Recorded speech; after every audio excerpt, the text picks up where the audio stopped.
it is the Fa place. The Fa, in reality, it is a science. This is the Babalawo. It is the Babalawo, okay? The Ifa is a science to see the past, the present, and the future. So in Benin, in our life in Benin, and in the Voodoo culture, without Fa, we can't do anything. So before do everything, we consult before the Fa. So it is the Fa who tell us if this thing is possible to do or no. For example, if I want to travel to another country, I consult before the Fa about this travel to see that if this travel is possible. So it is the Fa who tell me, yes, it is possible, no, it is not possible. So when you go to the Fa place, he give you a chorus or a stone, and you speak the subject, okay, the subject that you want to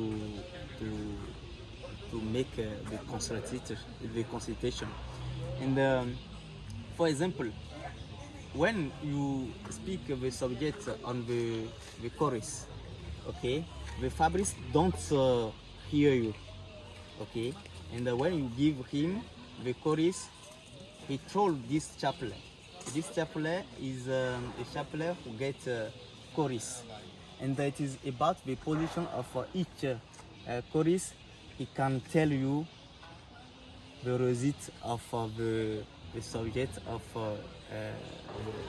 the stone he give you. Okay, so if it is about a travel subject, okay, the sign here, it is the same of your subject. If it is about a travel subject, the sign who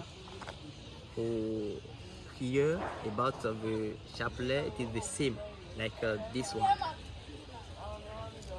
Okay. Okay. Got it.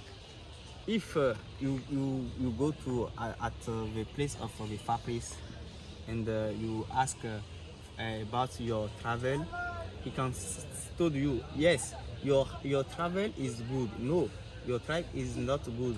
So there can be some ritual you can do about this travel, and if there are bad things in this travel, they can delete every bad thing in this travel for you, and after you can travel freely, no problem. Do you understand? Yes. So the far in our life is very important. No far, no anything. Okay, so now currently this Babalawo consult the far about something to see if this thing is possible, or to see the past, the present, or the future of a people or of something. So that is the end of our visit with my English. Not very good, just I try my best because No problem. Thank you. Hey, what's going on, people? Welcome back. As you can see, this is my trip to the sacred temple, sacred forest in Ouida, Benin. And I am so glad that I met this tour guide and we came here. And this visit has been so eye-opening, not just for my own spiritual growth, but also in confirmation for some of the things that I've talked about in the past regarding African spirituality. I do believe that, especially as a Black person, our ancestors, our African ancestors, knew something that we don't know. I believe for eons, for centuries, way before colonization, whether from the Arabic people or from the European people, our ancestors were truly spiritual, like deeply spiritual, as actually intended. Now, it might have been called something else. They might have used different lingos, different rhetorics, but it's essentially the exact same thing as written in the Bible. And people who don't see it, it's just because of your bias, your ignorance, and it is what it is, because, ignorance is human. But essentially, what this man is talking about is this statue right here that you see is a representation of a Babalawo or a Dibia, as the Igbos would call it. So basically, this person would be a mediator, like a human mediator between the gods and or God and humans. This is somebody who's oftentimes very emotionally sensitive or spiritually sensitive, very gifted. They're able to tap into the spiritual realm.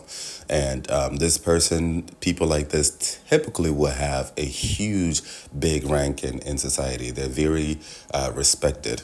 These are people that you come to for conflict resolutions. If you have questions about your past, the future, including past lives or future lives, incarnations and reincarnations and things like that. And they will be able to, because these people are able to travel beyond realms because they understand the illusion of time. These people are highly, highly respected. So be in the past before you do anything, especially something big like buying property, traveling, all of that. You have to come to these people and they'll be able to look into the future and tell you what time it is.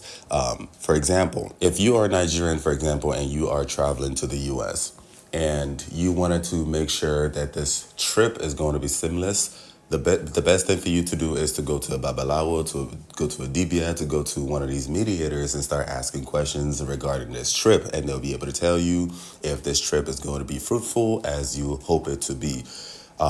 If there is going to be any problems whatsoever regarding this trip, you would have to perform some type of rituals to unlock some things that will possibly hinder you from succeeding in this trip. So you do some type of ritual. I know this sounds so demonic to some people, and this is because of white supremacy and Eurocentric religions and things like that. But to me, this is nothing but pure logic, nothing but pure mathematics, like a mathematical equation. It's as simple as, without tying spirituality to it, it's as simple as, imagine you're traveling to the US. Let's say you're traveling, you're packing your things, you're packing your bags from Nigeria to America, and you want to make sure that this transition is going to be seamless. You want to make sure that, like, there is nothing going to hold you back. You want to maximize your being in America because you're going to be permanently relocating to America. And someone like me will tell you, okay, in order for you to maximize your time in America, you need to close the circles of Nigeria. So, for example, if you had any type of issues with your ex-wife or any type of issues with someone that you owe money that you have not paid the debt, or whatever the situation is, you need to go pay that debt. You need to go to your ex-wife. You need to close the circle. You need to do this. You need to do that. You might not necessarily see it, but the karma of unclosed circles will follow you everywhere you go, and it will bring you down. Meaning that you might get to America, you wonder why it is taking you 10 years to get your green card. You wonder why you keep getting fired from your job. You wonder why you were eventually put on a deportation list and things like that. That's because mathematically you have not closed circles. So again, like I've mentioned in the past, these are abilities that a lot of humans have. However, some humans have hypersensitivity to be able to sense these things way more, okay? Unfortunately, today, these are humans that would be called the weirdos of society, usually people on a spectrum. But this is a gift. They have the ability to sense things much, much, much clearer than the average person, because the average person has a heavier dose of the human virus, if you want to call it that. The average person is highly easily distracted, with noise, whether it's a physical noise, auditory noise, light noise, whatever the situation is. But these other people have the gift of sensitivity to be able to sense things much, much deeper. These people can manifest in men, women, queer people, people who are androgynous, people who might appear as transsexual as we might understand them today. But unfortunately, we live in a world that is so reduced to physicality that we completely disregard each other without realizing that there is a place for all of us in this thing called life. I don't know if I'm making any sense, but again, to reiterate, African spirituality is something that is very near and dear to me, but not just African spirituality, just spirituality in general. But I do believe that African spirituality is very near and dear to me specifically because I am African, and I believe that there's something our ancestors knew that we don't know. There's something about my ancestors that is trying to complete itself through me. Maybe that is why I have a strong affinity for African spirituality. And I feel like us black people, the sooner we wake up from our slumber and start to study our real history without bias, without the chains and shackles of colonization and white supremacy, the better for us, okay? Not necessarily because our ancestors are better, not necessarily because, African spirituality is more superior than Christianity, Islam, and any other religions out there, but just simply because spirituality is an individual thing and religion is a cultural thing. And as black people, African spirituality is the one that is most traditionally, culturally relatable to us. I hope I make sense. Again, this is the Spirit Forest temple in Ouida, Benin. I think that's what it's called. If you have the opportunity to travel to Benin, please check this out and go with full intentionality. Go with no bias whatsoever and try to use your own spiritual discernment to understand it. If you don't understand anything, don't pretend that you do understand it. Just let your spiritual discernment guide you. No bias whatsoever, full intentionality.